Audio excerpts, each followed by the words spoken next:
Sejam todos muito bem-vindos para mais essa semana de estudos de doutrina e convênios. Nós abordaremos, no estudo de hoje, as sessões da 98 a 101. Que todos vocês possam ser muito bem-vindos, que suas dúvidas possam ser respondidas a partir dos comentários que aqui faremos. Também lembrando que todos aqueles que são alunos de uma classe do Instituto que possam acessar a lista de presença contida na descrição do canal. Seção 98. 17 dias após o ataque dos Santos no Missouri, o profeta recebeu esta revelação, na qual o Senhor disse que as orações dos santos foram ouvidas no céu e que lhes foi dado conselho para serem pacientes em suas aflições e não buscarem vingança contra seus inimigos. Embora algumas notícias dos problemas no Missouri tivessem, sem dúvida, chegado ao profeta em Kirtland, cerca de 1.400 quilômetros de distância, ele só poderia ter percebido a gravidade da situação naquele momento por meio de revelação. No prefácio, na introdução desta sessão, é relatado que 2 membros da igreja foram cobertos por alcatrão e penas. Então, nessa sessão aí já havia acontecido a destruição da gráfica da igreja, a casa de William W. Phelps e quando foi espalhado também aquelas folhas soltas do livro de mandamentos na rua. E esses 2 membros que foram cobertos de alcatrão e penas eram eles o bispo Edward Partridge e o irmão Charles Allen. Versículo 1. Em verdade vos digo, meus amigos, não temais, que se console vosso coração. Sim, regozijai-vos sempre, e em tudo dai graças. Parece até um contrassenso, não é? Quando tudo está indo mal, o Senhor ainda diz que eles deveriam se regozijar, que deveriam dar graças. Nós temos que ser gratos ao Senhor por termos a oportunidade de aqui estarmos sofrendo essas provações, estando nos purificando para que possamos chegar de volta à presença dele.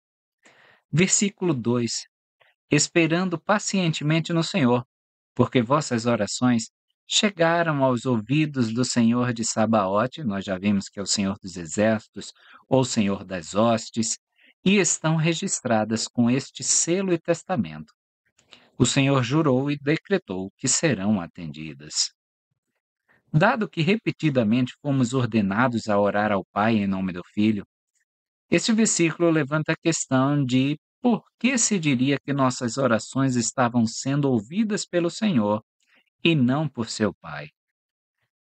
Embora nossas petições em oração sejam dirigidas ao Pai e as respostas venham somente dele, isso não impede que Cristo tenha também um conhecimento perfeito de todos os desejos de nossos corações.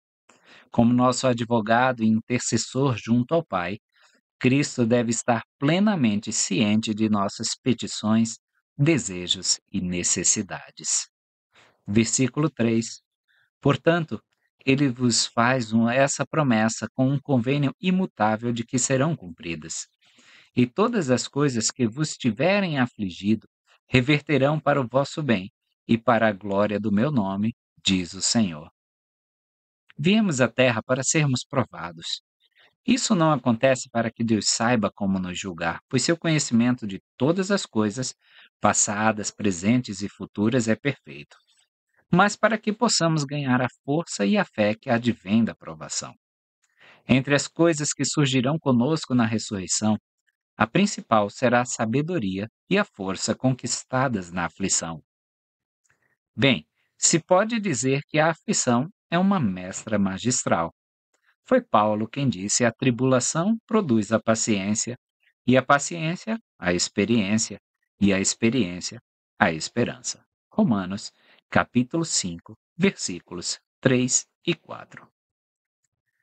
E agora, em verdade, vos digo, com respeito às leis do país, é a minha vontade que o meu povo procure fazer todas as coisas que eu lhe mandar. Como santos dos últimos dias, cremos na submissão a reis, presidentes, governadores e magistrados, na obediência, honra e manutenção da lei.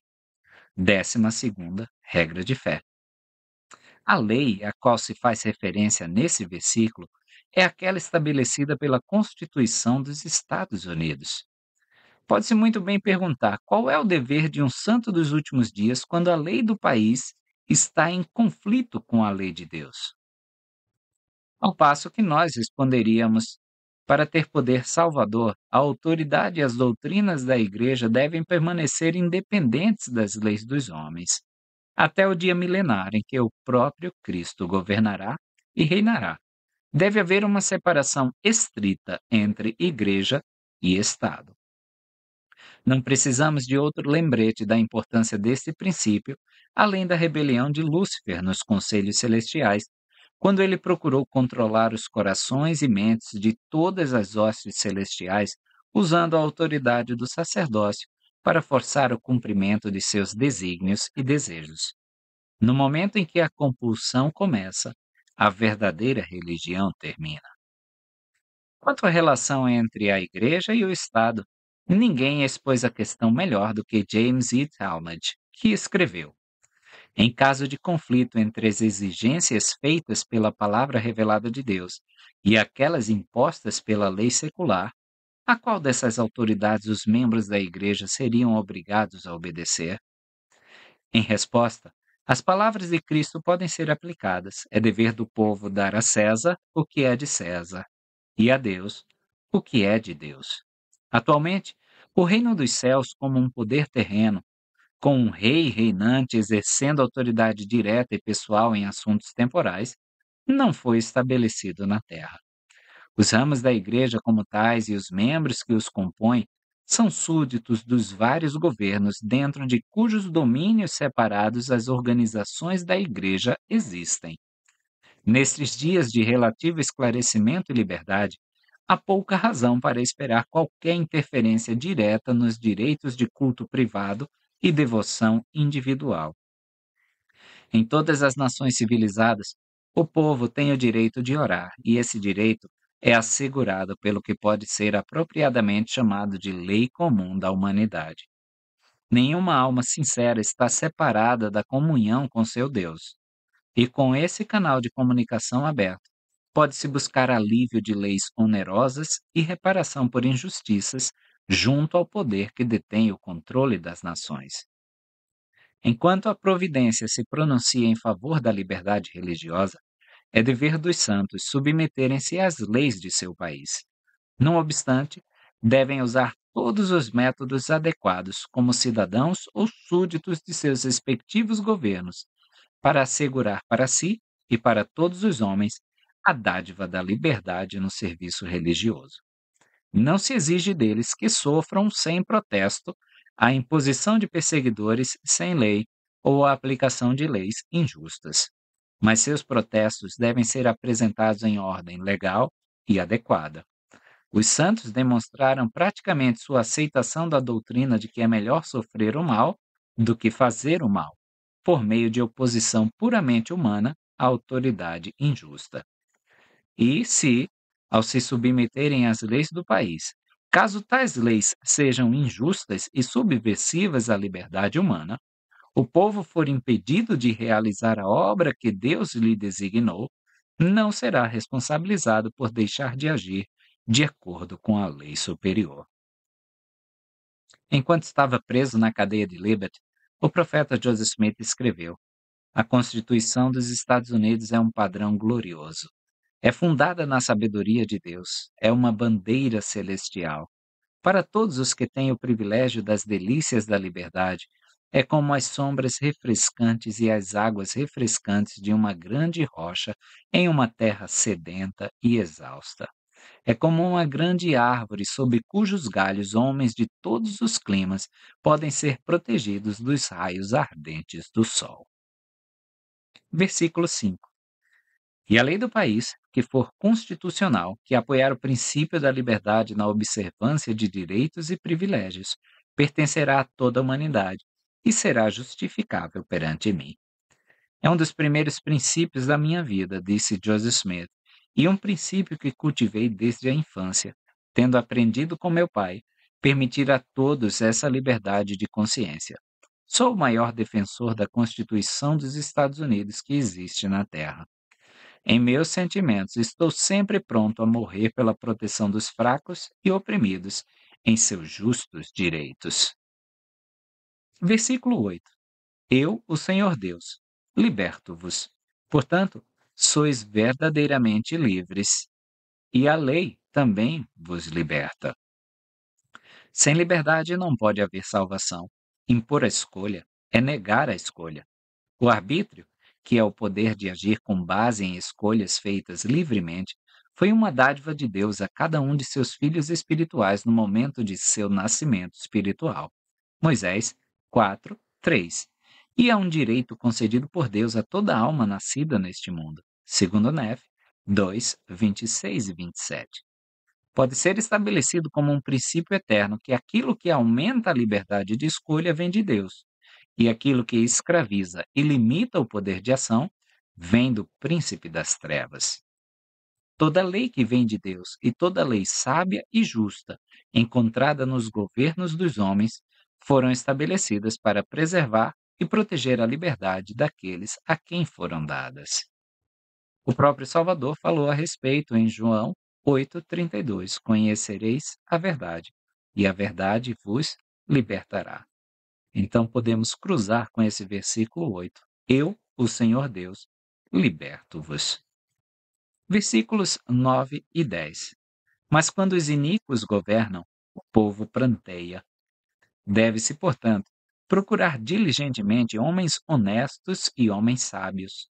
E homens bons e homens sábios devereis apoiar, pois o que for menos do que isto provém do mal. Assim como um livro não pode exceder a sabedoria e o espírito de seu escritor, o sistema de governo dado a um determinado povo jamais se elevará acima do caráter daqueles escolhidos para liderá-lo. Este princípio foi enfatizado pelo rei Mosias, quando relatou que a monarquia é uma boa forma de governo se o rei for justo. Portanto, se fosse possível que tivesseis homens justos para serem vossos reis, que estabelecessem as leis de Deus e julgassem este povo de acordo com os seus mandamentos, sim. Se pudesseis ter homens como vossos reis que fizessem como meu pai Benjamim fez por este povo, digo-vos, se isso pudesse ser sempre assim, seria conveniente que tivesseis sempre reis para governá-los. Mosias 29, 13. Por outro lado, ele também enfatizou o poder de um rei iníquo. Ele promulga leis e as envia a seu povo, sim, leis à maneira de sua própria iniquidade, e faz com que sejam destruídos todos os que não obedecem às suas leis, e envia seus exércitos à guerra contra todos os que se rebelam contra ele, e, se puder, os destruirá. E assim um rei injusto perverte os caminhos de toda retidão. Mosias 29, 23. Em uma declaração oficial da primeira presidência emitida em janeiro de 1928, o presidente Heber J. Grant e seus conselheiros proclamaram: as leis promulgadas para a proteção da sociedade não têm valor, exceto quando administradas com retidão e justiça, e não podem ser administradas dessa forma se homens desonestos ocuparem cargos administrativos. O Senhor diz: quando os ímpios governam, o povo lamenta. Homens sábios, homens bons, homens patriotas podem ser encontrados em todas as comunidades, em todos os partidos políticos, entre todos os credos. Somente esses homens devem ser escolhidos. Sem leis beneficentes administradas com retidão, os alicerces da civilização ruem, a anarquia reina, a decadência e a dissolução se seguem. Convocamos todos os membros da Igreja de Jesus Cristo dos Santos dos Últimos Dias em todo o mundo a honrar as leis de Deus e a obedecer e defender as leis do país. E apelamos a homens e mulheres de bem em todos os lugares, independentemente de credo, filiação partidária, raça ou condição, para que se unam a nós em um esforço para colocar em prática as palavras de Lincoln, o grande emancipador, para que nosso país continue a ser uma luz para o mundo, uma nação leal, cumpridora da lei e temente a Deus. Versículo 11. E dou-vos o mandamento de renunciardes a todo o mal, e vos apegardes a todo o bem, e viverdes por toda palavra que sai da boca de Deus. O mandamento é abandonar todo o mal, pois não importa quão pequeno ou inócuo ele pareça. O mal é uma doença que cresce e fomenta outros males. Versículo 12. Pois ele dará ao fiel linha sobre linha, preceito sobre preceito, e com isso vos testarei e provarei. Todos devem crescer nos princípios do Evangelho. A casa do nosso entendimento deve ser construída tijolo por tijolo. O processo se mostra uma aprovação para muitos. Ao ensinar esse princípio, Mormon diz ao leitor do livro de Mormon que ele escreveu apenas a parte menor das coisas que Cristo ensinou à nação dos nefitas. Isso, disse ele, era conveniente que eles tivessem primeiro para testar sua fé, e se acontecer que creiam nessas coisas, então as coisas maiores lhes serão manifestadas. E se acontecer que não creiam nessas coisas, então as coisas maiores lhes serão negadas para sua condenação. Eis que eu estava prestes a escrevê-las, todas as que estavam gravadas nas placas de neve. Mas o Senhor o proibiu, dizendo: provarei a fé de meu povo. Terceiro Nef 26, 8 a 11. Versículo 13. E quem perder a vida na minha causa, por amor ao meu nome, tornará a encontrá-la, sim, a vida eterna. A promessa de vida eterna é dada àqueles que se tornam mártires pela fé. Ela não se aplica apenas a pessoas como Joseph e Hiram Smith, que selaram seus testemunhos com seu sangue na cadeia de Carthage, mas também aos pioneiros fiéis que perderam a vida cruzando as planícies, ou aqueles que perderam ou arriscaram suas vidas para resgatá-los. Brigham Young ensina esse princípio da seguinte forma: ao contrário da expectativa dessas pessoas mal vestidas, o outono e o início do inverno de 1856 foram excepcionalmente tempestuosos e implacáveis. Uma nevasca de inverno caiu sobre a companhia de Willie em Sweetwater e atingiu o grupo de Martin, que lutava para atravessar as terras áridas e alcalinas acima da última travessia do Plateau. A tempestade gélida de 2 dias, cobrindo a região com mais de 30 centímetros de neve, destruiu tendas e cobertas de carroças. 10, 12 e às vezes até 15 mortes ocorreram em um dia. Covas rasas foram escavadas. À noite, matilhas de lobos saqueadores uivavam ou lutavam nos cemitérios. Ao que tudo indicava, essas duas companhias estavam condenadas a perecer nas encostas orientais das Montanhas Rochosas, a 480 quilômetros de Sião. Quando a tempestade acalmou, as companhias começaram, mas avançaram apenas alguns quilômetros por dia. Foi nessas condições difíceis que 2 cavaleiros, cavalgando à frente das equipes de resgate de Salt Lake City, encontraram a companhia de Willie em 28 de outubro de 1856 no rio Sweetwater. John Chislett, membro da companhia de Willie, expressando sua imensa alegria, exclamou: nunca vieram mensageiros mais bem-vindos das cortes da glória do que esses 2 jovens foram para nós. Eles não perderam tempo. Depois de nos encorajarem ao máximo que podiam a seguir em frente, mas aceleraram ainda mais para transmitir suas boas novas a Edward Martin, a quinta companhia de carrinhos de mão, que havia deixado Florence cerca de 2 semanas depois de nós e que, temia-se, estava em situação ainda pior do que a nossa. À medida que desapareciam de nossa vista, muitos calorosos Deus os abençoe os seguiram. Dan W. Jones, um dos membros da equipe de resgate, descreve de forma angustiante a companhia de Martin. O trem estava estendido por 5 ou 6 quilômetros. Havia idosos puxando e arrastando suas carroças e crianças de 6 e 8 anos de idade, lutando contra a neve e a lama. Ao cair da noite, a lama e a neve congelaram em suas roupas. Depois que a companhia de Martin perdeu quase um quarto de seus homens na ravina de Martin, avançou em direção ao rio Sweetwater. com 30 metros de largura, na altura da cintura e cheia de gelo flutuante. Ao avistarem essa barreira, muitos santos afundaram perto de suas carroças. Nesse estado de desamparo, foram encontrados por 3 jovens robustos que haviam se adiantado às carroças de suprimentos. Esses socorristas musculosos vadearam heroicamente o rio e começaram a carregar os doentes e os fracos. Essa travessia humana continuou de um lado para o outro, viagem após viagem por aquelas águas gélidas, até que cada pessoa e sua carroça estivessem em segurança na margem oposta. O presidente Young, ao saber desse valoroso serviço, chorou copiosamente. E a relatar isso aos santos na conferência geral, predisse: só esse ato garantirá a David P. Kimball, George W. Grant e C. Allen Huntington uma salvação eterna no reino celestial de Deus por séculos sem fim. Com a chegada de 104 equipes de socorro de Salt Lake City, os imigrantes abandonaram suas carroças. Aqueles que não conseguiam andar foram colocados nos carroções. A morte por congelamento e exposição, no entanto, continuava diariamente. Antes que os últimos sobreviventes chegassem a Salt Lake City no domingo, 30 de novembro, 222 desses valentes pioneiros encontraram sepulturas à beira da estrada. Da mesma forma, Joseph Smith é registrado como tendo feito a promessa de salvação aos muitos mártires que perderam a vida para que pudéssemos ter o privilégio de possuir e ler a Bíblia. Edward Stevenson registra o profeta dizendo: com a ajuda do Urim e Tumim, vi aqueles mártires, e eles eram seguidores honestos e devotos de Cristo, de acordo com a luz que possuíam, e eles serão salvos. Versículo 14.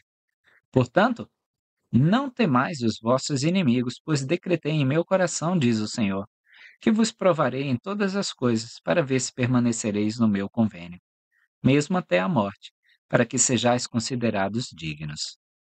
Dallin A. Jokes disse: Satanás usa todos os artifícios possíveis para degradar e escravizar todas as almas. Ele tenta distorcer e corromper tudo o que foi criado para o bem do homem, às vezes diluindo o que é bom, às vezes camuflando o que é mal. Geralmente pensamos em Satanás nos atacando em nosso ponto mais fraco. O elder Spencer W. Kimball, do Quórum dos 12, descreveu essa técnica quando disse: Lúcifer e seus seguidores conhecem os hábitos, as fraquezas e os pontos vulneráveis de todos e se aproveitam deles para nos levar à destruição espiritual. Mas a fraqueza não é nossa única vulnerabilidade. Satanás também pode nos atacar onde achamos que somos fortes, nas mesmas áreas em que nos orgulhamos de nossos pontos fortes. Ele se aproxima de nós por meio dos maiores talentos e dons espirituais que possuímos. Se não formos cautelosos, Satanás pode causar nossa queda espiritual, corrompendo-nos por meio de nossos pontos fortes, bem como explorando nossas fraquezas. Versículo 16. Portanto, renunciai à guerra e proclamai a paz, e procurai diligentemente voltar o coração dos filhos para seus pais e o coração dos pais para os filhos. Os santos dos últimos dias de nossa geração associam essa linguagem às ordenanças de selamento do templo. No entanto, não é assim que o texto está sendo usado neste caso. Em 1833, quando essa revelação foi recebida, o Senhor ainda não havia revelado nada a eles sobre o assunto. O pensamento aqui é o de estabelecer um espírito de harmonia e paz entre todos os povos e em todas as famílias, para que pudessem ver nas ações dos santos o cumprimento das promessas e profecias feitas pelos antigos patriarcas e profetas. Gabriel utilizou o mesmo tipo de linguagem, o coração dos pais para os filhos, para descrever o ministério de João Batista na preparação do caminho para Cristo. A missão de João era chamar a atenção dos filhos desobedientes dos profetas para a sabedoria de seus pais justos que haviam profetizado o ministério de Cristo. Lucas 1, 17. O elder Bruce R. McConkie escreveu: O coração dos pais, os profetas e patriarcas de eras passadas, estava centralizado em seus filhos quando essas grandes profecias messiânicas foram registradas. Os filhos dos profetas que creram no testemunho de João e nas palavras de seus antepassados inspirados alcançariam a unidade de coração com seus antepassados. O coração de todos os homens, de qualquer época, que creem e obedecem às mesmas verdades eternas do Evangelho, está sempre perfeitamente unido em um só, estejam esses homens na terra, no paraíso de Deus ou nos reinos de glória. Versículo 17. E também o coração dos judeus para os profetas e os profetas para os judeus, para que eu não venha e fira toda a terra com uma maldição e toda a carne seja consumida diante de mim. Assim como no versículo anterior, a linguagem é a de Malaquias. A ordem é para que os judeus voltem o coração às promessas feitas a seus pais. Eles deveriam retornar à terra de sua antiga herança, onde o templo do Senhor seria novamente construído e as ordenanças de salvação realizadas ali, para que a terra inteira não fosse amaldiçoada. Versículos 19 a 22. Eis que eu, o Senhor, não estou satisfeito com muitos da igreja de Kirtland, porque não abandonam seus pecados nem seus caminhos iníquos, o orgulho de seu coração, nem sua cobiça, nem todas as suas coisas detestáveis, e não observam as palavras de sabedoria e vida eterna que lhes dei. Em verdade vos digo que eu, o Senhor, os castigarei, e farei o que me aprouver, se eles não se arrependerem e observarem todas as coisas que eu lhes disse. E também vos digo: se fizerdes o que vos ordeno, eu, o Senhor, desviarei de vós toda ira e indignação, e as portas do inferno não prevalecerão contra vós. Aqui o Senhor assegura aos santos do Missouri que ele não faz acepção de pessoas e que seus semelhantes em Ohio são responsáveis pelos mesmos padrões que eles. Se os santos de Ohio não se arrependerem, sofrerão a mesma devastação que os santos do Missouri estavam vivenciando. Versículo 23. Agora, falo-vos com respeito às vossas famílias. Se os homens vos ferirem, ou as vossas famílias, uma vez, e suportardes isso pacientemente, e não os injuriardes nem procurardes vingança, sereis recompensados. Pelo menos alguns dos santos do Missouri estavam dispostos a suportar suas aflições não apenas pacientemente, mas também corajosamente. Um deles foi Edward Partridge, que relembrou: fui tirado de casa pela turba, liderado por George Simpson, que me escoltou por cerca de 800 metros até o tribunal na praça pública de Independence. E ali mesmo, a poucos metros do tribunal, cercado por centenas de pessoas da turba, fui despido do chapéu, do casaco e do colete, e coberto com piche da cabeça aos pés. E então me cobriram com uma quantidade de penas. Tudo isso porque eu não concordava em deixar o condado e minha casa, onde havia morado por 2 anos. Antes de me cobrirem com piche e penas, me permitiram falar. Eu lhes disse que os santos haviam sofrido perseguição em todas as épocas do mundo, que eu não havia feito nada que pudesse ofender alguém, que se eles me insultassem, insultariam uma pessoa inocente, que eu estava disposto a sofrer por amor a Cristo, mas para deixar o país, eu não estava disposto a consentir. A essa altura, a multidão fazia tanto barulho que eu não podia ser ouvido. Alguns praguejavam, instigavam, dizendo: invoquem o seu Jesus, etc. Outros faziam o mesmo barulho, tentando silenciar os demais, para que pudessem ouvir o que eu dizia. Até depois de falar, eu não sabia o que pretendiam fazer comigo, se me matariam, me açoitariam ou qualquer outra coisa que eu não soubesse. Suportei meus insultos com tanta resignação e mansidão, que pareceu surpreender a multidão, que me permitiu retirar-me em silêncio. Muitos com um semblante muito solene, suas simpatias tendo sido tocadas como eu pensava. E quanto a mim, eu estava tão cheio do Espírito e do amor de Deus, que não nutria ódio pelos meus perseguidores ou por qualquer outra pessoa. 3 anos depois, após os Santos se reinstalarem no condado de Clay, Missouri, novos problemas surgiram com os habitantes daquele condado. O profeta Joseph Smith e outros líderes da igreja escreveram em conselho: lamentamos que esta perturbação tenha ocorrido, mas não a consideramos culpa nossa. Vocês conhecem melhor as circunstâncias do que nós e, é claro, foram guiados pela sabedoria em suas decisões relativas à saída do condado.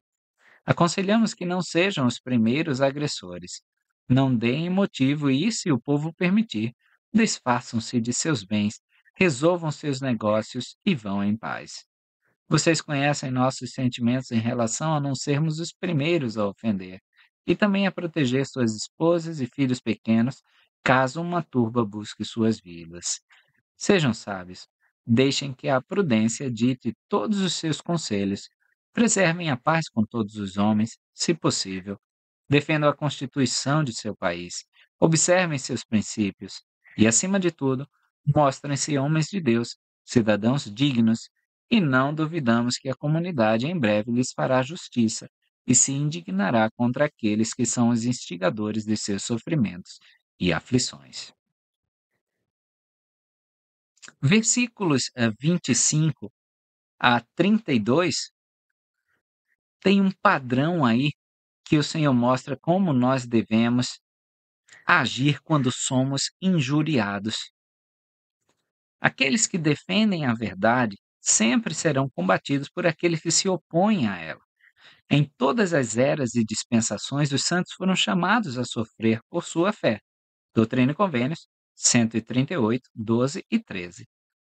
Essa revelação nos restaura os princípios revelados pelos quais eles deveriam governar sua resposta às ações de seus inimigos. Sobre os nefitas, Mormon registrou, não obstante, os nefitas foram inspirados por uma causa melhor, pois não estavam lutando por monarquia nem por poder, e estavam fazendo o que sentiam ser o dever que tinham para com seu Deus, pois o Senhor lhes dissera, e também a seus pais, que, se não fordes culpados da primeira ofensa nem da segunda, não vos deixareis matar pelas mãos de vossos inimigos. Defendereis vossas famílias até o derramamento de sangue. Portanto, por esse motivo os nefitas contendiam com os lamanitas, para defender a si mesmos e as suas famílias, e as suas terras, e a seu país, a seus direitos e sua religião. Alma 43, versículos 46 e 47. Não era a intenção dos santos no Missouri permitir que seus inimigos os destruíssem. Eles deveriam defender suas vidas contra as turbas que os atacassem. Assim como os nefitas, eles deveriam defender-se contra seus inimigos, até mesmo com derramamento de sangue se necessário. Sim, e também foram ensinados a nunca ofender, sim, e a nunca levantar a espada, exceto contra um inimigo, exceto para preservar suas vidas. Alma 48, 14. Versículos 33 a 38, o Senhor também fala dessas ofertas de paz, desse estandarte de paz que deveria ser mostrado a esse povo sem revidar. O povo do convênio do Velho Testamento é frequentemente visto como cruel e vingativo, mas o Senhor diz que eles saíram para batalhar quando foram guiados por profetas e pelo Espírito de revelação quando o Senhor lhes ordenou. Se qualquer nação, língua ou povo se levantasse contra eles, eles primeiro erguiam um estandarte de paz. E se esse estandarte não fosse aceito na primeira, segunda ou terceira vez, esses testemunhos se levantavam contra seus inimigos. Na quarta vez, o Senhor justificou seu povo em ir à batalha. Essa lei nos é dada como um exemplo. No escasso registro que temos das palavras do Senhor à antiga Israel, ele declarou: quando te aproximares de uma cidade para pelejar contra ela, proclama-lhe paz. E será que, se ela te responder paz e te abrir, então todo o povo que nela se achar te será tributário e te servirá. E se não fizer paz contigo, mas fizer guerra contra ti, então a sitiarás. Deuteronômio, capítulo 20, versículos 10 e 12.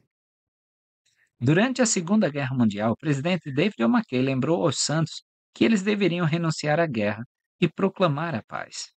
Há, no entanto, duas condições que podem justificar um homem verdadeiramente cristão a entrar, reparem bem, eu digo entrar, não começar uma guerra. Primeiro, uma tentativa de dominar e privar outro de seu livre arbítrio. E segundo, lealdade ao seu país. Possivelmente há uma terceira, a saber, a defesa de uma nação fraca que está sendo injustamente esmagada por uma nação forte e implacável. A principal dessas razões, é claro, é a defesa da liberdade do homem. Uma tentativa de roubar o livre-arbítrio do homem causou dissensão até mesmo no céu. As Escrituras nos dizem: Miguel e seus anjos lutaram contra o dragão, e o dragão lutou com seus anjos, e não prevaleceram. Nem mais o seu lugar foi achado no céu. E foi precipitado o grande dragão, a antiga serpente, chamada o Diabo e Satanás, que engana todo o mundo. Ele foi precipitado na terra e os seus anjos foram lançados com ele.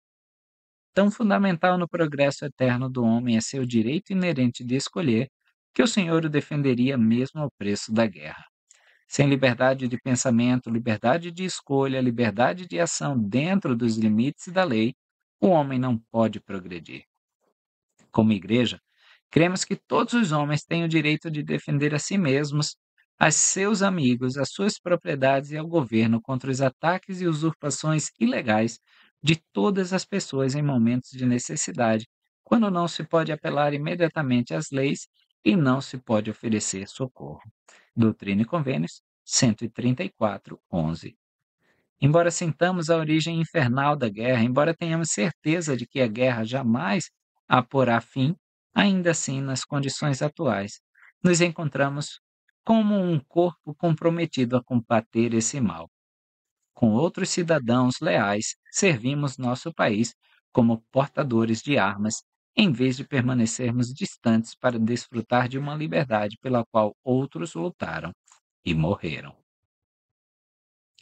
Versículo 44. Mas se vos ofender a quarta vez, não perdoareis, mas trareis esses testemunhos diante do Senhor, e não serão anulados, até que ele se tenha arrependido e vos recompensado 4 vezes mais de todas as coisas com que vos tiver ofendido. O verdadeiro arrependimento exige restituição pelos erros cometidos. Tanto a vítima da ofensa quanto o perpetrador precisam fazer tudo o que estiver ao seu alcance para reparar os erros que ocorreram entre eles. A vítima não deve recusar ofertas justas de reparação feitas pelo ofensor. A parte que erra deve demonstrar contrição e desejo de reparar todos os erros e injúrias. Um exemplo de tal restituição é ilustrado no mandamento do Senhor à antiga Israel. Se alguém furtar um boi ou uma ovelha, e o matar ou vender, restituirá 5 bois por um boi e 4 ovelhas por uma ovelha. Êxodo 22, 1. Seguindo essa lei, o arrependido Zaqueu, chefe dos publicanos de Jericó, disse ao Senhor: Senhor, dou aos pobres metade dos meus bens, e se defraudei alguém em alguma coisa, restituo-lhe 4 vezes mais. Lucas 19, 8. Versículos 46 e 47. E sobre seus filhos e sobre os filhos dos filhos de todos os que me odeiam até a terceira e a quarta geração. Mas se os filhos se arrependerem, ou os filhos dos filhos, e se voltarem para o Senhor seu Deus de todo o coração e com todo o poder, mente e força, e repararem ao quádruplo todas as ofensas com que tiverem ofendido, ou com que seus pais ou os pais de seus pais tiverem ofendido, então vossa indignação findará. Os filhos são responsáveis por suas próprias transgressões e não pelos pecados de seus pais. No entanto, as feridas causadas por erros de gerações anteriores podem ser transmitidas de uma geração para outra. Para curar essas feridas, muitas vezes, é necessário que os filhos reconheçam e reparem os erros de seus pais. Esse princípio é ilustrado no caminho seguido pelos lamanitas convertidos pelos filhos de Mosias. Seu rei declarou a necessidade de reconciliação entre seu povo e os nefitas após gerações de ódio e guerras. Regressaremos a nossos irmãos, disse ele, e seremos seus escravos, até que lhes reparemos os muitos assassinatos e pecados que cometemos contra eles. Alma 27, 8. Seção 99. Essa revelação chamou John Murdoch para servir como missionário nos estados do leste. Ele filiou-se à igreja em 1830, tendo sido batizado por Polly P. Pratt. Ele ainda faria parte do acampamento de Sião e serviria no Sumo Conselho em Far West, Missouri, e no Vale do Lago Salgado. Foi ordenado bispo em Nauvoo em 1842. Inaugurou a missão na Austrália e serviu como patriarca. Essa sessão está fora de ordem cronológica em Doutrina e Convênios, devido a um erro na edição de 1876, na qual a data foi listada como agosto de 1833. Se estivesse em seu devido lugar, teria sido colocada entre as sessões 83 e 84. Versículo 1. Eis que assim diz o Senhor a meu servo John Murdock: Tu és chamado para ir às regiões do leste, de casa em casa, de povoado em povoado e de cidade em cidade, a fim de proclamar o evangelho eterno a seus habitantes em meio a perseguições e iniquidades.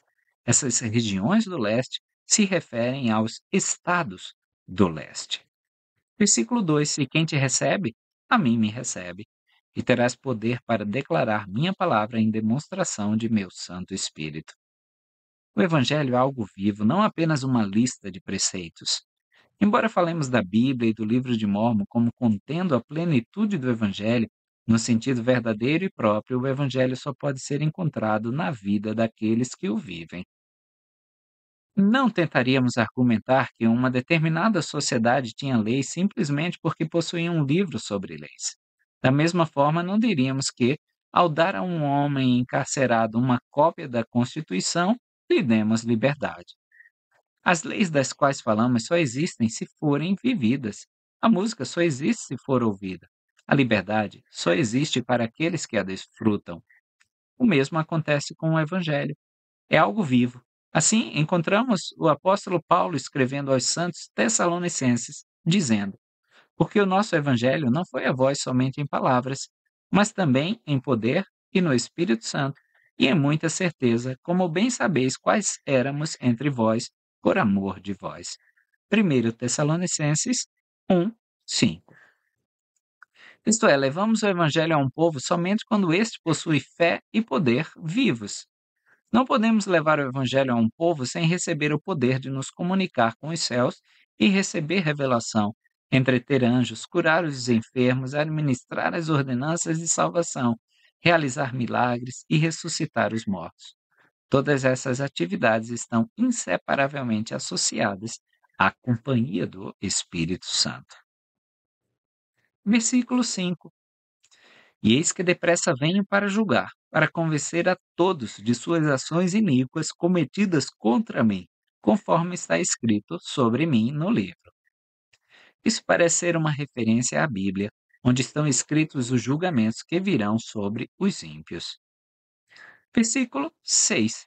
E agora em verdade eu te digo, não convém ires até que tenhas tomado providências a respeito de teus filhos, e sejam eles enviados bondosamente ao bispo de Sião. A palavra bondosamente, na época de Joseph Smith, significava mais do que apenas realizar um ato com bondade. Significava de maneira adequada ou apropriada, apropriadamente. Também significava fazer algo com afeição natural, ou de uma maneira que seja agradável, ou agradável ao destinatário ou objeto. John Murdock, na época desse chamado missionário, era viúvo e teve que criar 5 filhos após a morte de sua esposa, Julia, que havia falecido ao dar à luz gêmeos. Na mesma época, Emma Smith também deu à luz gêmeos que morreram em poucas horas.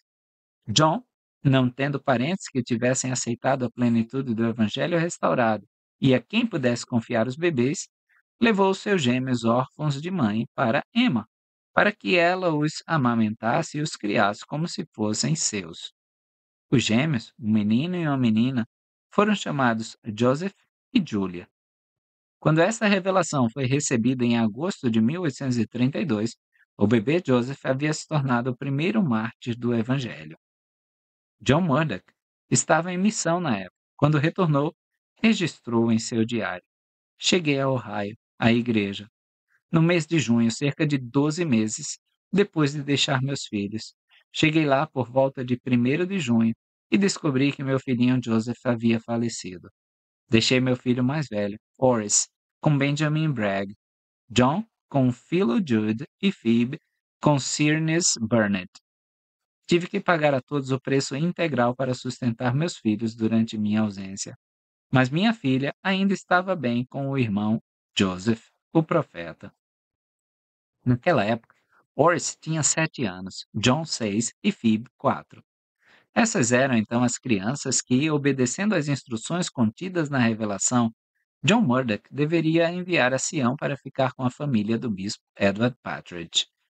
Novamente, referindo-se ao diário de John, continuei com a igreja pregando a eles, fortalecendo-os e recuperando minha saúde até o mês de agosto, quando recebi a revelação registrada no livro de Convênios, Doutrina e Convênios, página 206, ocasião em que imediatamente comecei a organizar meus negócios, a sustentar meus filhos e a enviá-los ao bispo em Sião. John Murdoch recebeu a ordem de deixar seus 3 filhos órfãos de mãe aos cuidados do bispo Partridge.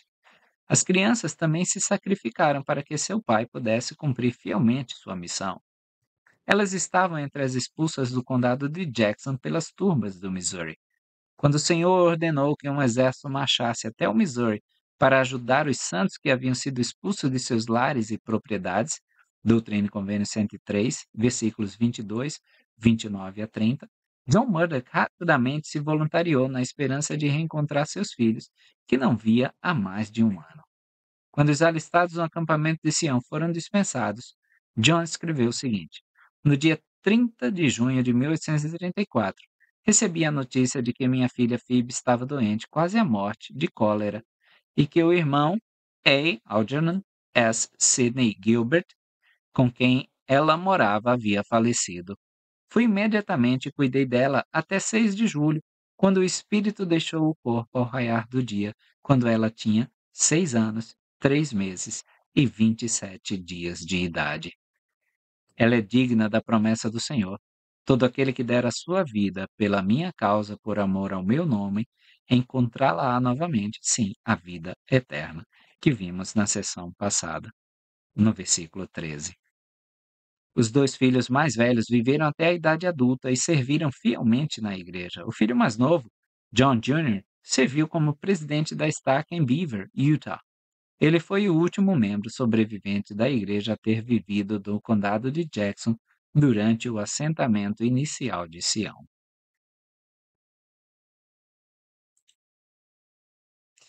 Seção 100. Uma semana antes de receber esta revelação, numa época em que os inimigos da igreja no Missouri se preparavam para um ataque à igreja ali, o Senhor inspirou Joseph Smith a deixar Kirtland, Ohio, para realizar o trabalho missionário nos estados do leste e no Canadá. O profeta registrou que Sidney Rigdon e Freeman Nickerson, vindos de Perrysburg, Nova York, eram seus companheiros. No dia anterior, Joseph havia registrado em seu diário: sinto-me muito bem mentalmente. O Senhor está conosco, mas tenho muita ansiedade por minha família. Nessa revelação, o Senhor respondeu à preocupação do profeta e de Sidney com suas famílias e deu-lhes instruções adicionais. Versículo 3 e 4. Eis que tenho muita gente nesse lugar, nas regiões circunvizinhas, e uma porta eficaz abrir-se-á nas regiões circunvizinhas nesta região leste. Portanto, eu, o Senhor, permiti que viesseis a este lugar, porque assim me era conveniente para a salvação de almas. O Senhor conhece o coração de todas as pessoas. Por mais difícil que tenha sido para o profeta Joseph Smith deixar sua família naquela época, era necessário que ele e Sidney proclamassem o Evangelho e abrissem as portas para missionários naquela região de Nova York e no Canadá. Milton Beckman relatou que no domingo 13 de outubro, Joseph e Sidney pregaram para uma grande congregação no oeste de Nova York. No dia seguinte, continuaram sua jornada, chegando 3 dias depois a Mount Pleasant, no norte do Canadá, na casa de Eliezer Nickerson, o segundo filho de Freeman Nickerson. Durante o restante da semana, com a terra coberta por um novo manto de neve, os 2 missionários procuraram espalhar o calor do Evangelho, ensinando e pregando em Mount Pleasant, Brantford, Colborne e Wethersford. Um dos pontos altos dessa experiência missionária ocorreu no domingo 27 de outubro, depois que Joseph e Sidney pregaram para um grupo reunido na casa de Nickerson. 12 conversos foram batizados, incluindo os dois filhos adultos de Freeman Nickerson, Moses e Eleazar, e Lydia Bailey, que mais tarde se casou com Neil Knight em Kirtland. Naquela noite, o profeta conduziu uma reunião de confirmação. Após participarem do sacramento, os missionários impuseram as mãos sobre a cabeça dos conversos e concederam o dom do Espírito Santo. O sucesso do trabalho dos missionários continuou no dia seguinte, quando batizaram mais dois conversos e os confirmaram perto da beira da água. Naquela noite, realizaram sua última reunião na região, durante a qual ordenaram Eleazar Nickerson como elder e testemunharam uma das irmãs falando em línguas. O trabalho missionário no Canadá Superior continuou depois que Joseph Smith e Sidney Rigdon deixaram aquela região. Escrevendo a Sidney Rigdon, em 20 de dezembro de 1833, Moses Nickerson observou: seus labores enquanto esteve no Canadá foram o início de uma boa obra. Há 34 membros vinculados à igreja em Mount Pleasant, todos os quais parecem viver à altura de sua profissão, 5 dos quais falaram em línguas e 3 cantam em línguas. E moramos no topo da montanha. De minha parte, sinto que não posso ser suficientemente grato pelo que recebi. As Escrituras foram abertas à minha vista de uma maneira incalculável. Moses Nickerson solicitou que outros missionários fossem enviados para aquela área e John P. Green foi chamado para servir lá. Escrevendo ao editor do Messenger and Advocate, ele relatou que havia sido recebido pelos santos com expressão de alegria e muitos estavam desejosos de serem instruídos mais perfeitamente na palavra do Senhor. Trabalhei nessa região por cerca de 2 meses com grande satisfação, declarou ele, e preguei o evangelho a centenas de almas. Essa experiência missionária deixou Joseph Smith com um amor especial pelos santos de Mount Pleasant, Canadá. Lembro-me do irmão Freeman e de sua esposa, de Ransom, também, da irmã Lídia e do pequeno Charles, com todos os irmãos e irmãs. Rogo-lhes que se interessem por todas as suas orações diante do trono da misericórdia, em nome de Jesus. Espero que o Senhor me conceda que eu possa vê-los novamente e, acima de tudo, que possamos vencer e nos assentar juntos no reino de nosso Pai. Versículo 5. Portanto, em verdade vos digo, clamai a este povo, expressai os pensamentos que eu vos puser no coração, e não sereis confundido diante dos homens. A admoestação dada aqui a Joseph Smith e Sidney Rigdon aplica-se igualmente a todos os que foram chamados a trabalhar em nome do Senhor. É uma expressão perfeita de como o espírito de revelação opera. Em Doutrina e Convênios 8, o espírito de revelação foi definido como aquele que o Senhor nos diz em nossa mente e em nosso coração. Versículos 2 e 3. Poucas revelações dadas na história da humanidade envolveram a voz audível do Senhor ou instruções pessoais de anjos. Na maioria das vezes, o Senhor coloca pensamentos e sentimentos em nosso coração, deixando a nosso critério a maneira como serão revestidos de palavras. Muitas dessas revelações, assim como as escrituras que já nos foram dadas, passam despercebidas porque nos falta coragem de confiar no Espírito e responder à sua inspiração. Quanto mais atentamente aprendemos a ouvir, mais frequentemente o Espírito aproveitará a ocasião para falar. Versículo 8. E prometo-vos que, se fizerdes isso, derramar-se-á o Espírito Santo, testificando todas as coisas que disserdes. Quando falamos as verdades que o Senhor nos deu para declarar a todas as nações da terra, e quando falamos as coisas que o Senhor coloca em nossos corações para dizermos, temos a certeza de que o Espírito Santo levará nossas palavras ao coração daqueles a quem falamos.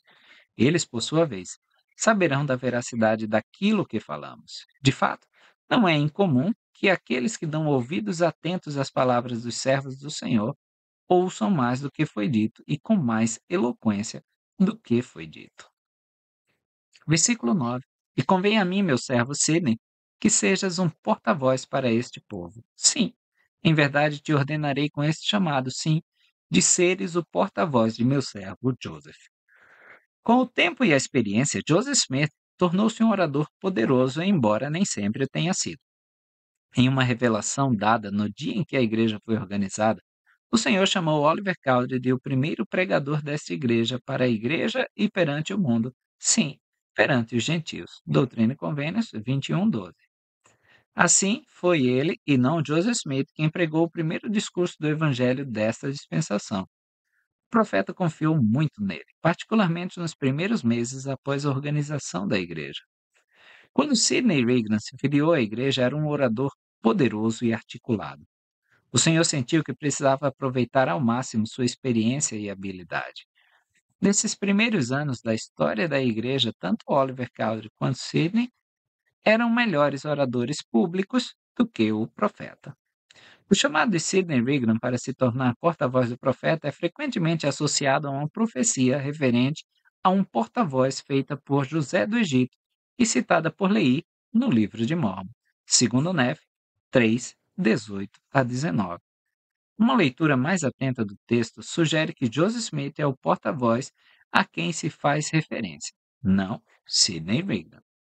A profecia em questão fala de alguém que assumirá um papel especial na escrita da palavra do Senhor e de outro que desempenhará um papel especial na proclamação do que foi escrito. A José da antiguidade o Senhor disse: Eis que levantarei do fruto de teus lombos e farei para ele um porta-voz, segundo Nef 3:18. Assim como Moisés escreveu e Arão proclamou a lei dada no Velho Mundo, também alguém no Novo Mundo, alguém da semente de José, escreveria a lei do Senhor, e outro, um porta-voz, a declararia.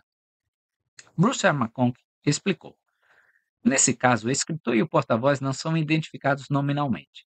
Em vez disso, cabe-nos, com base em nosso conhecimento do que aconteceu nessa e em dispensações anteriores, identificar aqueles cujas missões foram tão importantes a ponto de serem reveladas milhares de anos antes dos eventos. Mormon escreveu o Livro de Mormon citando, condensando e resumindo muitos registros antigos, conforme o Espírito instruiu.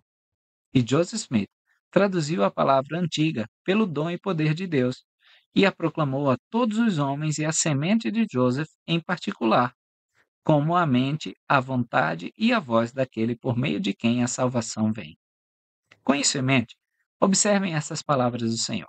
E eu, eis que concederei a ele, Mormon, que escreva a escritura do fruto de teus lombos aos nefitas, ao fruto de teus lombos, os lamanitas, e o porta-voz de teus lombos, o Joseph Smith, o declarará. Isto é, Mormon escreveu o livro de Mormon, mas o que ele escreveu foi retirado dos escritos dos profetas nefitas. E esses escritos, compilados em um único livro, foram traduzidos por Joseph Smith e enviados por ele aos lamanitas, aos quais, como atesta a página de rosto do livro de Mormon, foram originalmente escritos. Além disso, são enviados a toda a semente de José, seja no ramo lamanita de Israel ou não. E as palavras que ele, Mormon, escreve serão as palavras que, segundo minha sabedoria, foram enviadas ao fruto de teus lombos. Elas foram selecionadas por inspiração e contêm aquela porção da palavra que se destina a trazer a Israel caída novamente ao verdadeiro redil, onde lhe serão ensinadas as doutrinas mais profundas, incluindo os mistérios do reino. E será como se o fruto de teus lombos, os nefitas, lhes tivesse clamado, seus irmãos lamanitas, em particular, do pó. Pois conheço sua fé. Muitos foram os antigos profetas do livro de Mórmon que suplicaram ao Senhor para que o evangelho fosse levado, no devido tempo e em suas providências, ao remanescente da semente de Leí. E eles, os nefitas, clamarão do pó, pois como nação foram destruídos e não têm uma voz viva para falar. Sim, arrependimento para seus irmãos, mesmo depois de muitas gerações terem passado por eles. E acontecerá que seu clamor, no livro de Mórmon, seguirá, sim, de acordo com a simplicidade de suas palavras, por causa de sua fé. Suas palavras, no livro de Mórmon, sairão de minha boca. O livro de Mórmon é a palavra do Senhor. É como se as palavras tivessem saído de seus próprios lábios. A seus irmãos, os lamanitas, que são o fruto de teus, José, lombos. e a fraqueza de suas palavras eu fortalecerei em sua fé, para que se lembrem de meu convênio que fiz com teus pais. Segundo Nefe 3, 4 a 21. Com os pais de José, Abraão, Isaque e Jacó, o Senhor fez o convênio de que neles e em sua semente todas as gerações seriam abençoadas. Essas bênçãos estão agora disponíveis à semente de José, devido ao surgimento do livro de Mórmon e à restauração do Evangelho. Versículos 10 e 11. E dar-lhe-ei poder para que seja vigoroso em seu testemunho.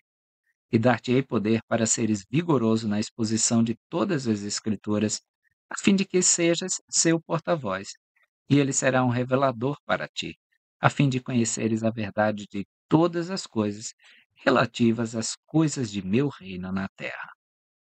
Sidney seria abençoado com o dom de testificar das verdades da restauração com grande poder.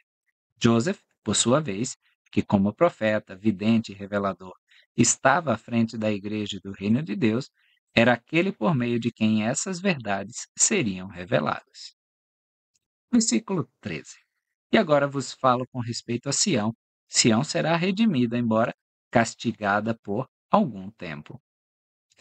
O evangelho não poderia ser restaurado sem pedir àqueles que se reunissem sob seu estandarte que redimissem Sião e construísse a muito prometida Nova Jerusalém e o grande templo que coroará a cidade santa.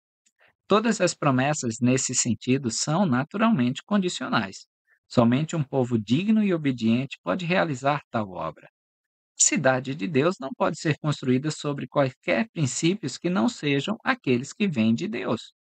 Essas primeiras tentativas de construir Sião fracassaram, pois muitos santos tinham seus corações voltados demais para as coisas do mundo. Estes foram eventualmente traídos por sua avareza e mesquinharia de alma. Obedecendo apenas em parte, receberam apenas em parte. A plenitude das bênçãos de Deus só pode ser concedida àqueles que vivem a plenitude de sua lei. Aconteceu com Israel moderno o que aconteceu com seus antigos semelhantes nos dias de Moisés. O Deus do céu ofereceu à antiga Israel a plenitude de seu evangelho pela boca de um grande profeta que estivera em sua presença. Esse profeta implorou ao seu povo que se santificasse e recebesse a plenitude da glória de Deus enquanto estivesse no deserto e novamente após entrarem na Canaã prometida. Alguns obedeceram, mas a maioria declarou que tais bênçãos eram demais para eles e optou por uma lei menor em seu lugar, uma lei menor cujo propósito era prepará-los para algo maior. Assim como foi naquela época, assim tem sido em nossos dias. Embora os primeiros santos de nossos dias não tenham conseguido redimir Sião, eles ainda assim preservaram o Evangelho com todas as suas esperanças e promessas. Embora tenhamos crescido em compreensão e estabilidade ao longo dos anos seguintes, ainda nos falta a fé e a devoção necessárias para reivindicar essas promessas. Assim, permanecemos, como a antiga Israel, sobre um aio. Trabalhamos para encontrar a fé necessária para redimir famílias e alas. Pode chegar o dia em que poderemos redimir estacas e regiões e assim obter o direito legítimo à herança prometida aos nossos bisavós. Assim, em 24 de fevereiro de 1834, depois que os santos foram dispersos e expulsos de suas terras no condado de Jackson, o Senhor deu estas palavras de conforto e conselho ao seu povo. Eu vos darei uma revelação e um mandamento, concernente à salvação e redenção de vossos irmãos, que foram dispersos na terra de Sião, sendo expulsos e feridos pelas mãos de meus inimigos, sobre os quais derramarei minha ira sem medida em meu próprio tempo. Aqueles que perseguem os santos e se opõem à causa em que estão engajados são inimigos de Deus. Seja sua oposição dirigida contra o Senhor ou contra seus servos, é a mesma coisa. E quando o grande e terrível dia chegar e o Senhor retornar para se vingar dos ímpios, então sua ira será derramada sobre eles sem medida. Não posso aprender com nenhuma comunicação do Espírito para mim, disse Joseph Smith, que Sião perdeu seu direito à coroa celestial, apesar de o Senhor tê-la feito sofrer assim, exceto talvez alguns indivíduos que andaram em desobediência e abandonaram o novo convênio. Todos esses se manifestarão por suas obras no devido tempo. Sempre esperei que Sião sofresse alguma aflição, pelo que pude aprender com os mandamentos que me foram dados. Mas gostaria de lembrá-los de uma certa cláusula que diz que depois de muita tribulação vem a bênção. Por isso, e também por outras coisas, e também por um que recebi recentemente, sei que Sião, no devido tempo do Senhor, será redimida. Mas, quantos serão os dias de sua purificação, tribulação e aflição, o Senhor manteve ocultos de meus olhos. E quando pergunto sobre esse assunto, a voz do Senhor é: aquietai-vos e sabei que eu sou Deus. Todos aqueles que sofrem por meu nome reinarão em mim, e aquele que der a sua vida por minha causa a encontrará novamente. Versículo 14. Vossos irmãos, meus servos Austin Hyde e John Gold, estão em minhas mãos, e se guardarem meus mandamentos, serão salvos. Logo após Oliver Cowdery chegar do Missouri, no final de agosto ou início de setembro, com notícias da ação da turba em Independence, foram feitos arranjos para enviar os eldres Austin Hyde e John Gold ao condado de Jackson, Missouri, com conselhos aos santos em sua infeliz situação devido à recente indignação da turba. Após a chegada, os eldres W. W. Phelps e Austin Hyde foram enviados ao governador do Missouri, residente em Jefferson City, a capital do estado, com um pedido de ajuda do governador Daniel Dunklin. Versículo 15. Portanto, que se console vosso coração, pois todas as coisas contribuem para o bem daqueles que andam retamente e para a santificação da igreja. Vejamos agora a seção 101 de Doutrina e Convênios. Após a violência da turba em julho de 1833, como vimos na seção 97, os santos solicitaram ao governador do Missouri auxílio para proteger suas vidas e propriedades no condado de Jackson, Missouri. Eles obedeceram às suas instruções de obter aconselhamento jurídico para auxiliá-los em sua busca por justiça. Ao saberem que os santos pretendiam recorrer à lei, seus inimigos responderam com mais agressões ilegais, o que resultou em mais perdas de vidas e propriedades. A história da igreja registra. Quinta-feira, 7 de novembro, às margens do rio Missouri, começaram a ser ladeadas em ambos os lados da balsa com homens, mulheres e crianças, mercadorias, carroças, caixas, baús e provisões, enquanto os barqueiros estavam ocupados em atravessá-las. Quando a noite novamente caiu sobre os santos, o deserto tinha a aparência de um acampamento. Centenas de pessoas foram vistas em todas as direções, algumas em tendas e outras ao ar livre ao redor de suas fogueiras, enquanto a chuva caía torrencialmente. Maridos perguntavam por suas esposas e mulheres por seus maridos, pais por seus filhos e filhos por seus pais. Alguns tiveram a sorte de escapar com suas famílias, utensílios domésticos e algumas provisões, enquanto outros desconheciam o destino de seus amigos e haviam perdido todos os seus pertences. A cena era indescritível e teria comovido o coração de qualquer pessoa na terra, exceto o opressor cego e o fanático preconceituoso e ignorante. No dia seguinte, o grupo aumentou e eles estavam principalmente ocupados em derrubar pequenos choupos erigidos em cabanas temporárias, de modo que, ao cair da noite, tivessem a aparência de uma vila de cabanas, e estando a noite clara, os ocupantes começassem a desfrutar de algum grau de conforto. O profeta Joseph Smith soube da grave situação dos santos por meio dos eldres Orson Hyde e John Gold, quando retornaram do Missouri para Kirtland, e por meio de cartas de líderes da igreja no Missouri. Joseph repetidamente suplicou ao Senhor por respostas sobre os motivos do sofrimento dos santos. Anteriormente, ele havia escrito: Ora, há duas coisas que ignoro, e o Senhor não as revelará a mim, talvez por um sábio propósito de sua parte. Quero dizer, em alguns aspectos, e são estas: por que Deus permitiu que tão grande calamidade caísse sobre Sião? E qual é a grande causa dessa grande aflição? E novamente, por que meios ele a fará retornar à sua herança, com cânticos de eterna alegria sobre sua cabeça? Finalmente, em 16 de dezembro de 1833, ele escreveu: Recebi o seguinte. Versículos 2. Eu, o Senhor, permiti que lhes sobreviessem aflições que os afligiram em consequência de suas transgressões. Se o Senhor não tivesse castigado os santos por suas transgressões, teria negado justiça. Anteriormente, ele havia advertido: Sião escapará, se observar fazer todas as coisas que lhes ordenei. Mas se não observar fazer tudo o que lhe ordenei, visitá-la-ei segundo todas as suas obras, com grande aflição, com pestilência, com pragas, com espada, com vingança, com fogo devorador.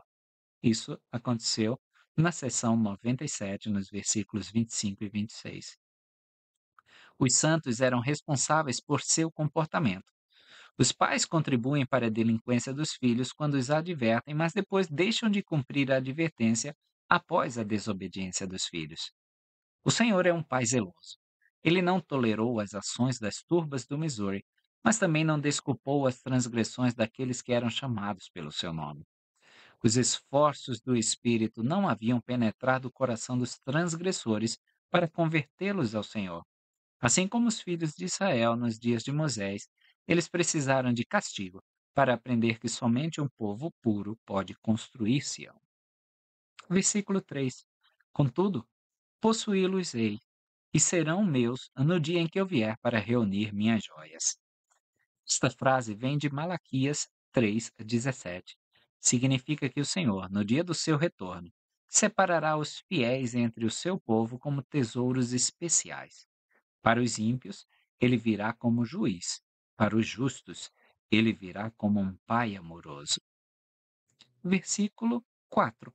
Portanto, é necessário que sejam corrigidos e provados, assim como Abraão, a quem foi ordenado oferecer um único filho. Corrigido aí é se tornar puro por meio de correção. Se quisermos receber as bênçãos de Abraão, precisamos primeiro ter a fé de Abraão. A história bíblica não apresenta nenhum teste mais angustiante do que aquele dado ao nosso antigo pai, quando Deus lhe ordenou que oferecesse seu filho Isaque, em lugar de um carneiro como sacrifício. Certamente cada sentimento do coração de Abraão deve ter clamado em protesto e angústia. Isso não pode ser verdade. Isso não está certo. Isso viola todos os princípios do céu. E, no entanto, Abraão controlou seus sentimentos e ofereceu ao Senhor não apenas seu filho, mas seu próprio coração e alma. Ele não se conteve. Todas as suas esperanças e sonhos estavam com Isaque sobre um altar construído para o seu Deus. Na providência do céu, a mão de Abraão foi retida.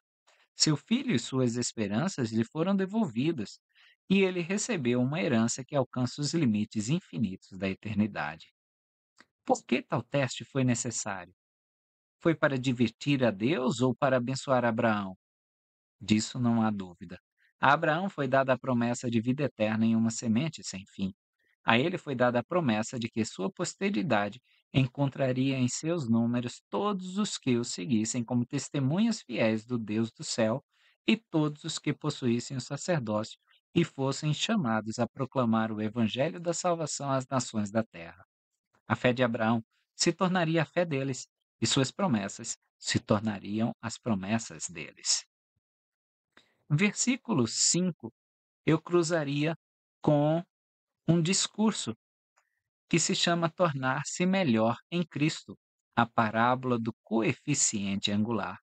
E o versículo 5 diz o seguinte: Pois todos os que não querem suportar correção, mas negam-me, não podem ser santificados. Esse discurso da parábola do coeficiente angular foi dado pelo elder Clark G. Gilbert em outubro de 2021. Então é uma lida bem interessante, aconselho a todos a buscarem esse discurso. Versículo 6: Eis que eu te digo, havia desarmonias e contendas, e invejas e disputas, e concupiscência e cobiça entre eles. Portanto, com essas coisas, corromperam suas heranças. Aqueles que não conseguem suportar a perseguição, declarou o profeta Joseph Smith, e resistir no dia da aflição, não poderão resistir no dia em que o Filho de Deus romper o véu e aparecer em toda a glória de seu Pai, com todos os santos anjos. Versículo 7. Foram vagarosos em atender à voz do Senhor seu Deus.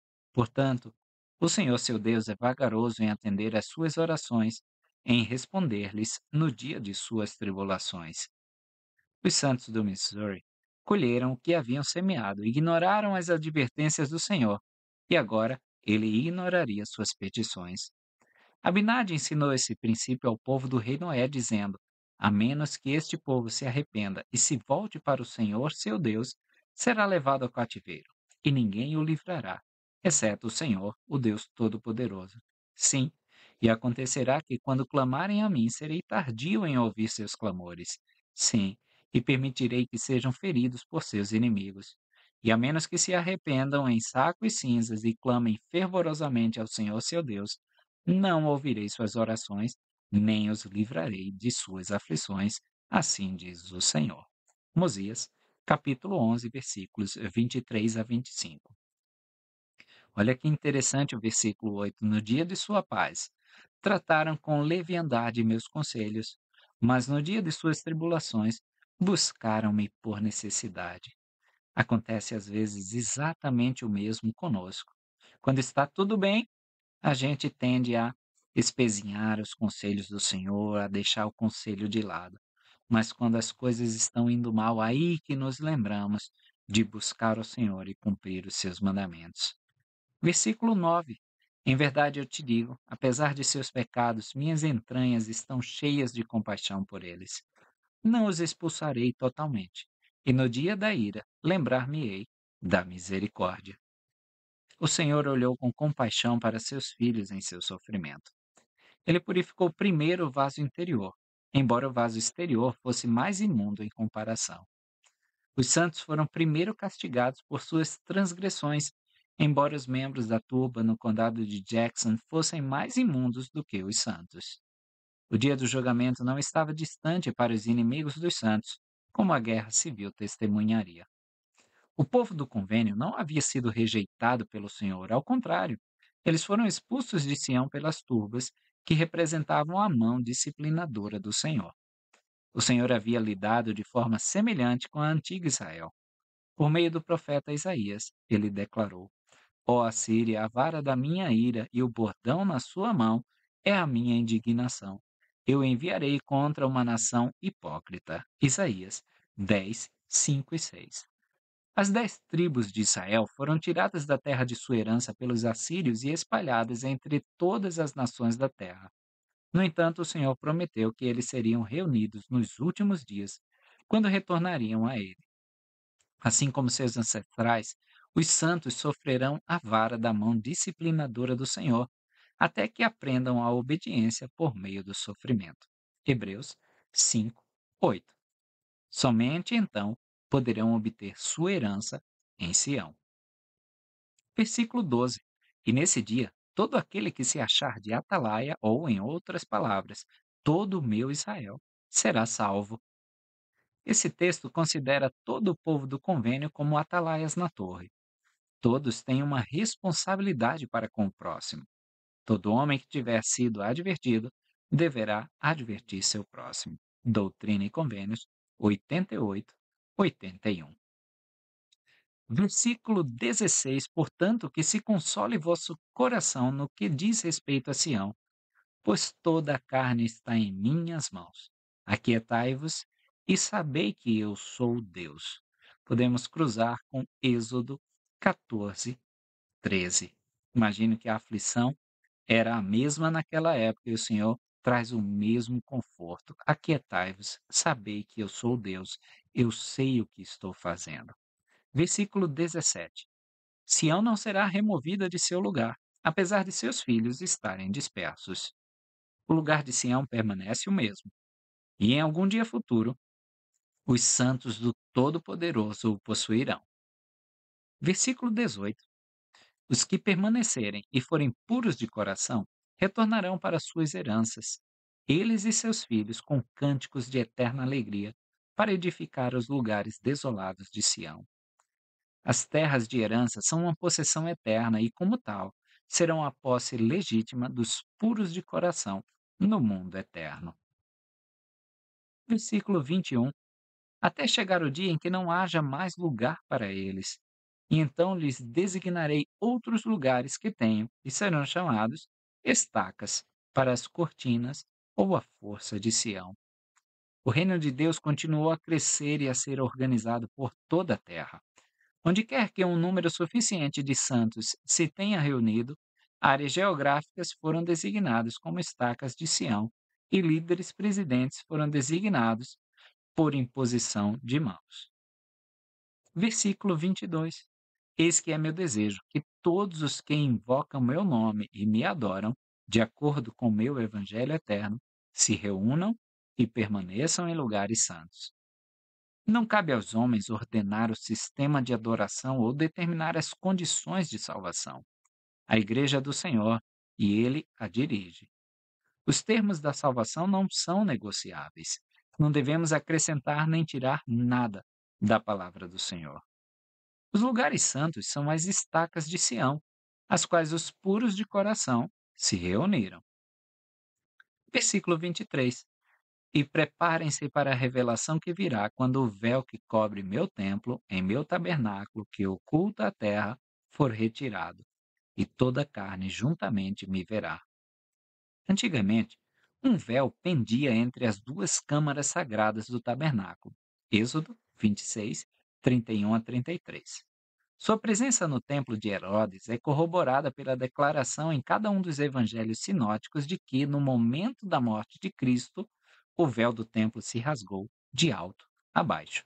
Mateus 27, 51, Marcos 15, 38, Lucas 23, 45.